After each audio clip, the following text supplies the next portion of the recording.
Kepada sesiapa yang ada cinta misteri, sila hantar cerita anda ke misteri kedai gunting @TVSTVMY.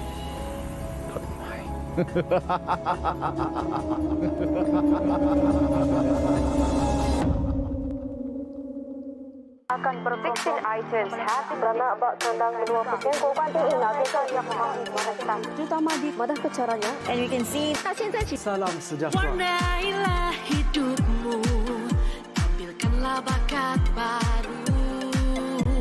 Sarawak pasti maju, menginspirasi duniamu.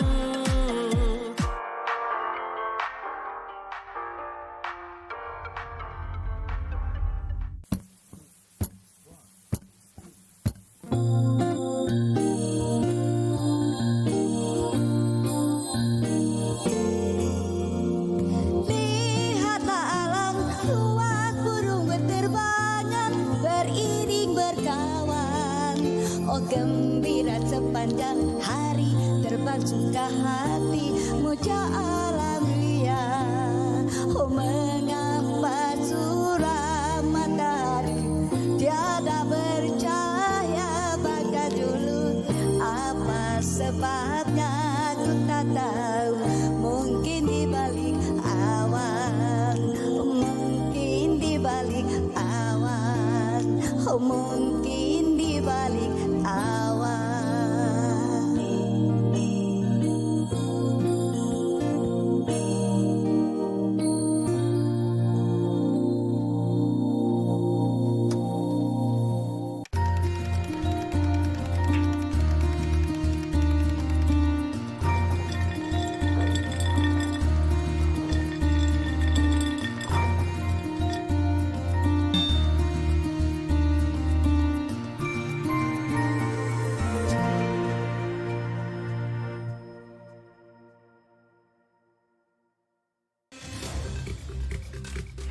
No more quarantine for close contacts from March 1st. Retirement of 3G network extended to March.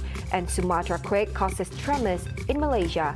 Those are the headlines for tonight. I'm Handy Gui and this is TVS Nightline.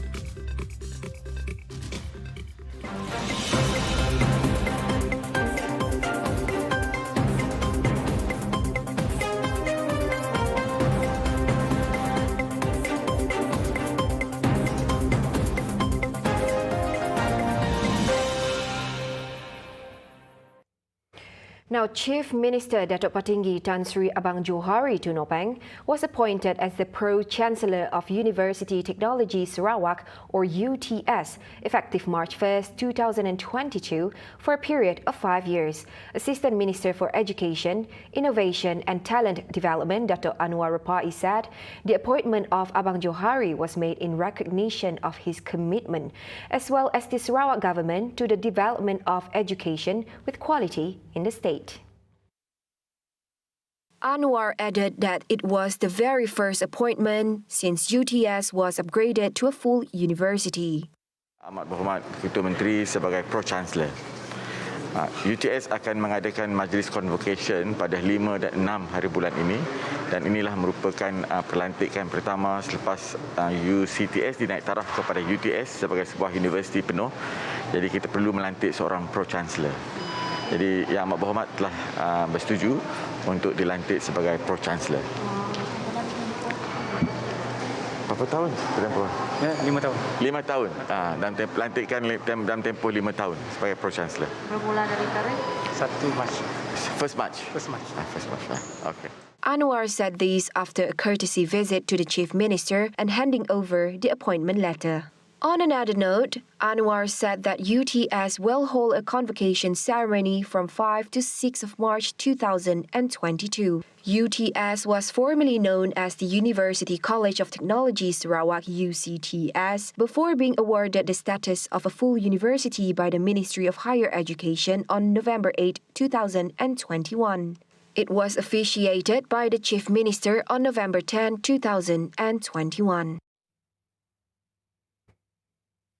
In another development, Abang Johari received a courtesy visit from Affin Bank Group Management, led by the group's president and chief executive officer, Datuk Wan Razli Abdullah Wan Ali. According to Wan Razli, they discussed the roles that Affin Bank and Affin Islamic can play in Sarawak's development projects. Ketua Menteri untuk mendiskus pembangunan negeri Sarawak dan bagaimana Affin Bank dengan Affin Islamic boleh membantu. So Ketua Menteri kata dia ada banyak projek yang kita boleh tolong support lah untuk membangunkan negeri Sarawak. Dan kami juga mendemakan zakat 250,000 untuk Baitul Sarawak. During the visit, Wan Razli took the opportunity to hand over Affin Bank's zakat contribution of 250,000 ringgit to Baitul Mal Sarawak. Turkey has expressed its hopes to continue strengthening bilateral relations with Sarawak in commercial trade and culture.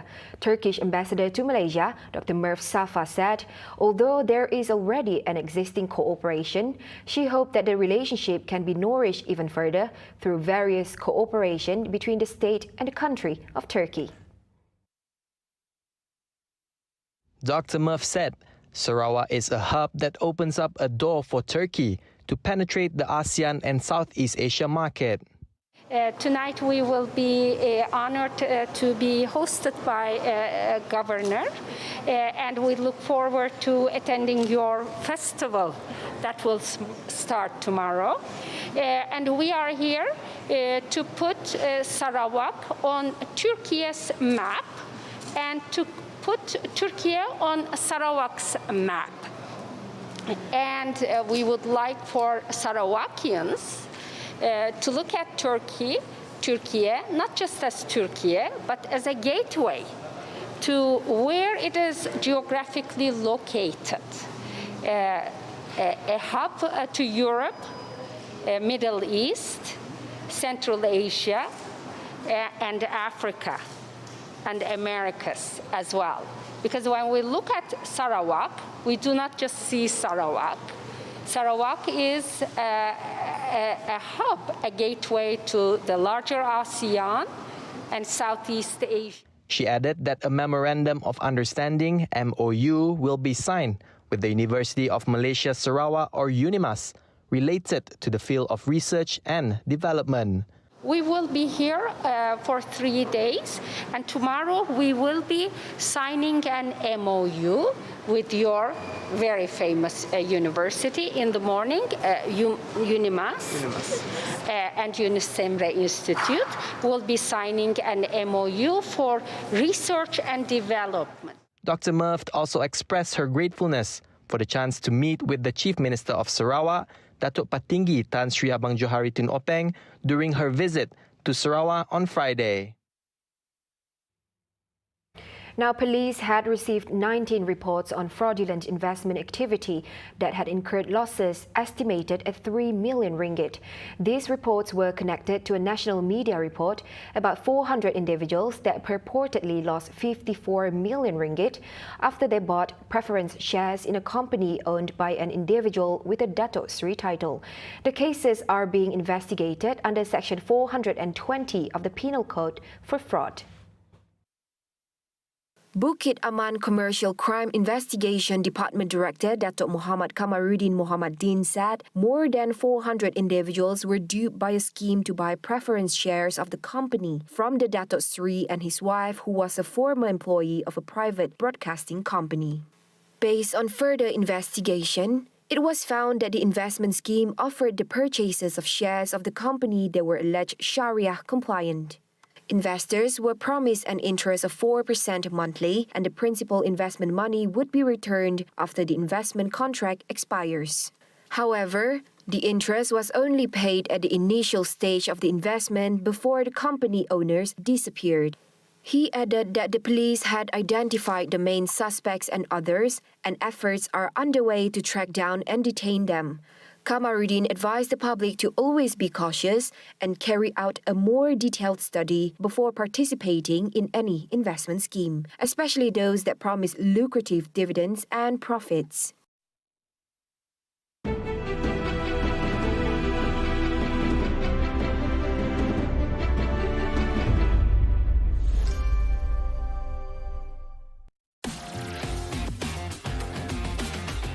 Jom bersama saya Khairul Nizam Naha mengembara dan meneroka keindahan alam di bumi Kenyalak. Mengambil masa 1 jam 30 minit depend dengan kita orang komputer. Sepanjang jalan tu ada ni kiri-kiri pasal baru tu dulu. Setiap Isnin jam 10.30 malam hanya di saluran 122 Astro dan My TV. Jom ninjau.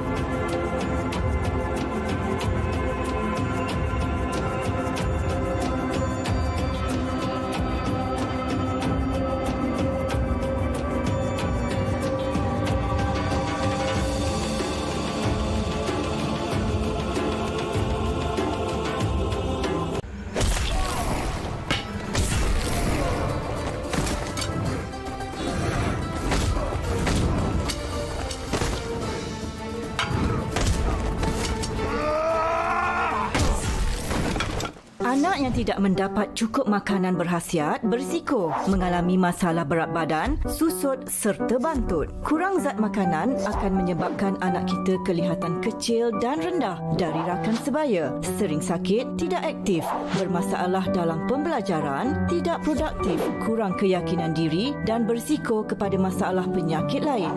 Jadi, pastikan anak kita mendapat makanan yang berkhasiat agar mereka membesar dengan sihat, kuat, bijak dan aktif. Jom jadi anak Malaysia yang tinggi, sihat selamanya.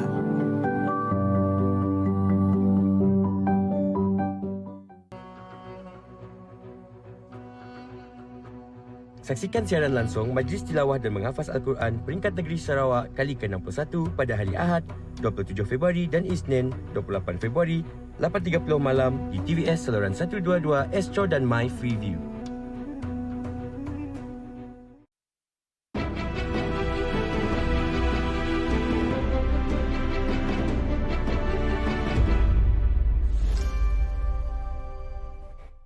Welcome back. Now, a strong earthquake in Indonesia's Sumatra Island today caused tremors that were also felt along the west coast of peninsular Malaysia and Singapore. The Malaysian Meteorological Department, or Met Malaysia, issued a statement that a 6.1 magnitude earthquake had occurred in northern Sumatra and that the tremors were also felt in Perak, Selangor, Negeri Sembilan and Johor.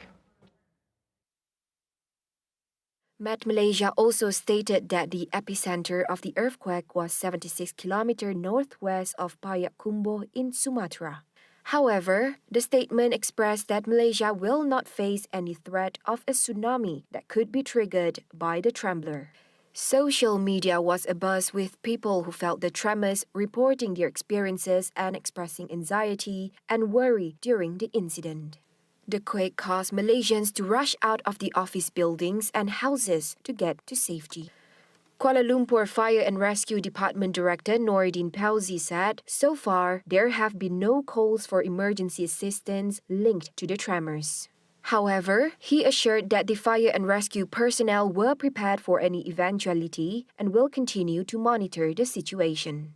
Among the buildings affected were Menara Glomac, Wisma BSN, Menara M-Bank and Pantai Indah Apartment, and others in Taman Miharja and Jalan Pantai Dalam, as well as those in Shah Alam, Cyberjaya, Sepang, Kapar, Banting, Puchong, Kajang, Subang Jaya and Petaling Jaya in Selangor. Kuala Lumpur JPBM spokesman said fire stations around the city had been asked to run inspections at the co-locations to monitor and ensure that the buildings are safe and not affected by the tremors. As of yesterday, 708,187 individuals, or 19.9% of children aged 5 to 11, had received their first doses of vaccination as part of the National COVID-19 Immunization Program for Children, also known as PIC Kids. Based on statistics from the COVID Now website, for adolescents aged 12 to 17, a total of 2,799,784 individuals, or 90% of this age group, have completed their vaccination, while 2,891,056, or 92.9%, have received at least a dose each. Meanwhile, 14,365,114 individuals, or 61.1% of the adult population in the country, have received their booster jabs, and 22,946,836, or 97.5%, have completed their vaccination, while a total of 23,226,005, or 98.7% of those eligible, have received at least one dose each of the vaccine. It said 137,197 doses of vaccines were administered yesterday, with 47,994 shots under the first dose, 956 shots under the second dose, and 88,247 shots as boosters, bringing the total number given out under the National COVID-19 Immunization Program to 66,729,880 doses. Meanwhile, according to the Health Ministry, 46 cases of COVID-19 death were recorded yesterday, with Johor and Kedah registering 8 cases each, followed by Pahang and Sabah 7 each, Selangor 6, Perak and Penang 3 each, Terengganu 2, while 1 case each recorded in Negeri Sembilan and Kelantan. The COVID-19 Quarantine and Treatment Center PKRC at the Malaysia Agro Exposition Park Serdang has been reactivated today to help ease the burden of overcrowded hospitals caused by cases involving patients with mild symptoms. Health Minister Khairi Jamaluddin said currently there is a high number of hospital admissions involving COVID-19 patients who do not require treatment in the intensive care unit ICU or intensive care. Sebab sekarang ini kita dapati bahawa banyak kemasukan ke hospital tidak memerlukan rawatan di ICU dan tidak memerlukan rawatan yang terlalu intensif. Sebab itu kita buat keputusan untuk buka semula mayat, tetapi bukanlah di kapasiti yang sepenuhnya untuk kita meringankan beban. Kita telah melihat banyak kes-kes sekarang yang masuk ke hospital yang mempunyai incidental COVID. Dia datang sebab rawatan lain. Tetapi bila dia buat test di hospital, didapati dia COVID positif. Khairi was speaking to reporters after opening and visiting the Magnetic Resonance Imaging or MRI complex and medical gas supply upgrading project at the National Leprosy Control Center in Sungai Buloh Hospital on Friday. Meanwhile, in a tweet today, Khairi said the reopening of MAPS was a preemptive move given rising coronavirus cases. According to him, it was necessary as high-risk COVID-19 patients under categories 1 and 2 were also being admitted to hospital as preemptive measures.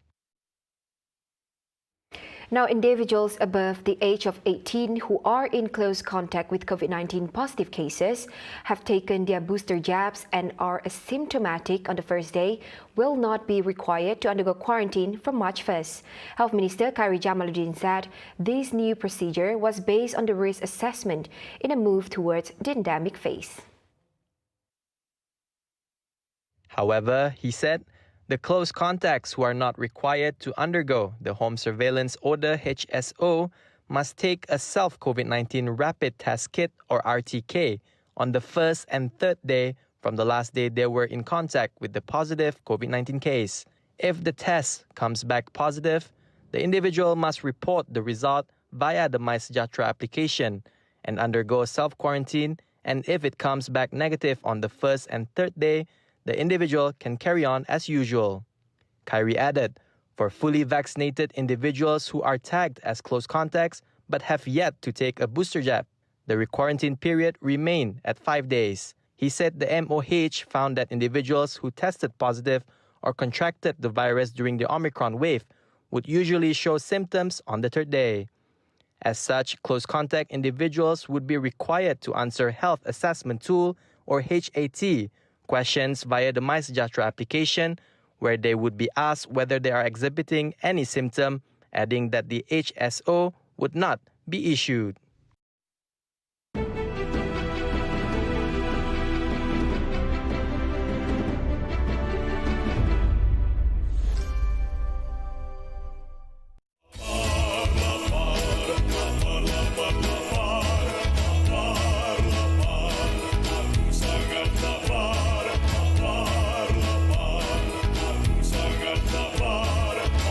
Bersama saya Sanggita dalam rancangan Tony Lapa eksklusif di TVS saluran 122 Astro dan Mighty.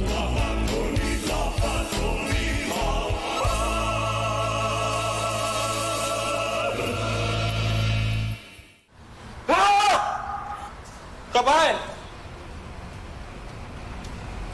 Nagih ni. Hei! Kau tak menagih lagi ya? Kau fahal? Dia tu balik gaduh. Kau fahal? Kau memang cik pasal ya? Kau tu penagih je lah.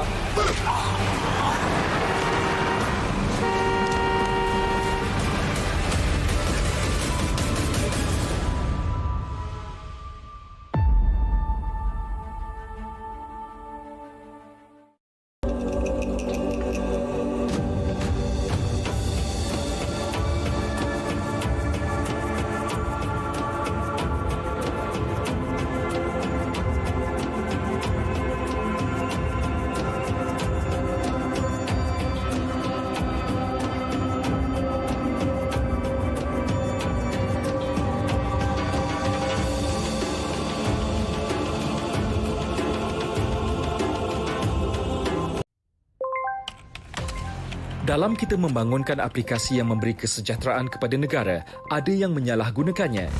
Sejak kebelakangan ini, terdapat peningkatan ketara dalam penyebaran maklumat atau berita palsu yang boleh menimbulkan kekeliruan dan kegusaran di kalangan masyarakat. Ancaman berita palsu tanpa verifikasi sumber, fakta dan maklumat memberi impak serta implikasi negatif kepada rakyat dan negara. Sebarang penyebaran berita palsu akan dikenakan tindakan undang-undang serta didakwa mengikut Seksyen 505 Kanun Kesiksaan dan Seksyen 233 Akta Komunikasi dan Multimedia 1998. Denda maksimum RM50,000 atau penjara tidak melebihi 1 tahun atau kedua-duanya dan juga denda selanjutnya setiap hari kesalahan berjumlah RM1,000. Bersama, cegah berita palsu. Sebar fakta, bukan dusta. Tidak pasti, jangan kongsi. Geologically challenged. Climate change. Growing population. And economic competition. All these are reasons for a country in need of land to develop. To overcome the pervasive space challenge, a country invests in mega projects that will help overcome these problems and take it into the next century.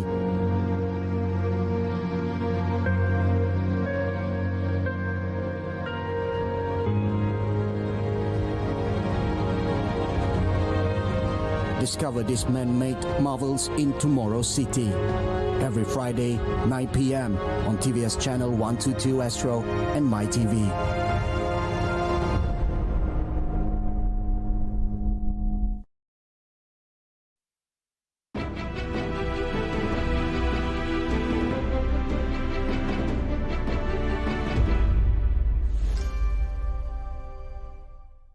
Thank you for staying with me.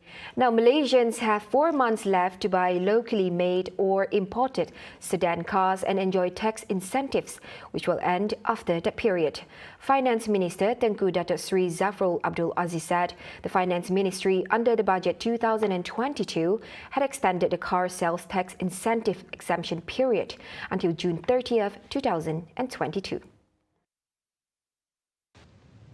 It was given with the aim to encourage car ownership, stimulate local economic growth, and drive the development momentum of the automotive sector. He said this in the Laporan Kewangan Rakyat that was released on Friday. The Laporan Kewangan Rakyat is a rebranding of the 86 Laksana report published by the Finance Ministry on a weekly basis since April 2020. As economic data indicated that the economic recovery was gaining traction, the Department of Statistics Malaysia, or DOSM, is optimistic that the country's economy will continue to recover in 2022, as it did in 2021. The increased global demand, labour market recovery, COVID-19 vaccination progress, and the ongoing policy support have all aided in Malaysia's road to economic recovery. Statistician Dr. Sri Muhammad Uzair Mahidin noted that Malaysia's gross domestic product GDP rebounded 3.6% in the fourth quarter of 2021, following a 4.5% decline in the previous quarter, and that almost all supply sectors performed well, while all components of final demand exceeded the pre-pandemic levels of 2019. In addition, with the annual performance supported by strong growth in the manufacturing sector, which outperformed the pre-pandemic level, Malaysia's economy expanded by 3.1% in 2021 after contracting 5.6% in 2020. Mahidin added that overall, this indicated a better economic outlook in the coming months. Thus, the government's focus would be directed towards two main thrusts to support the momentum of economic growth, namely job creation and assisting entrepreneurs to grow. Mahidin added that Malaysia is preparing for the full reopening of international borders in March 2022, which will provide the much-needed impetus for tourism-related activities. The gradual retirement of the 3G mobile network has been extended to the end of March this year instead of December 2021, as laid out in the National Digital Network Plan, or JANDELA. As such, 79% of the 3G network's 2.1 million customers, or about 1.66 million, had migrated as of December 2021, while 80% of 3G carriers have been shut down. Adding to that, Malaysian Communications and Multimedia Commission Chairman Fadullah Suhaimi Abdul Malik said the remaining 440,852, or 21% of customers, were informed of the shutdown date. As for the delays of the remaining 50,486, or 20% of 3G carriers, this was due to flood and monsoon season. He said so during the virtual briefing for the JANDELA report for the fourth quarter of 2021. Fadullah Suhaimi noted that the shutdown was decided under the JANDELA plan as the number of infrastructure and spectrum levels required to support the 4G network is high. He said it was also driven by current users' behavior trend, which was more inclined towards data usage, which is better served on 4G compared with voice, which was better served on 3G. Meanwhile, between January and December 2021, MCMC recorded an overall 200,675 network complaints, with 4G quality of service being the main concern among complainants. Johor Bahru recorded the highest number of complaints, followed by Petaling, Seremban, Kuala Lumpur, and Klang. As such, JANDELA will continue to optimize 4G coverage and had upgraded 2,661 communication towers and completed the development of 86 new site towers from the 5 districts with the highest complaints. As of September 2021, 94.03% of populated areas were given 4G coverage, with 1,189 new 4G towers being built. At the same time, Fadullah added that a total of 1.8 million new premises came under fiber optics. However, he noted that complaints regarding network coverage have persisted, especially from very rural areas in Sabah and Sarawak, and this has to be addressed. MCMC will be taking the 4G quality audit in every state in Malaysia, and the report will be made public. Service providers will also be notified of the performance of the network and the improvement needed. Now wrapping up the Nightline, Sarawak will be fielding 325 athletes in the 2022 Malaysian Games or SUKMA, which will be held in Kuala Lumpur.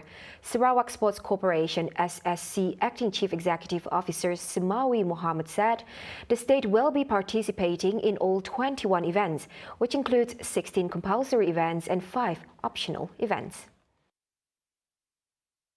Semawi added that selected athletes have been training throughout the year as well as participated in tournaments at the national and international levels to prepare themselves for the Malaysian Games.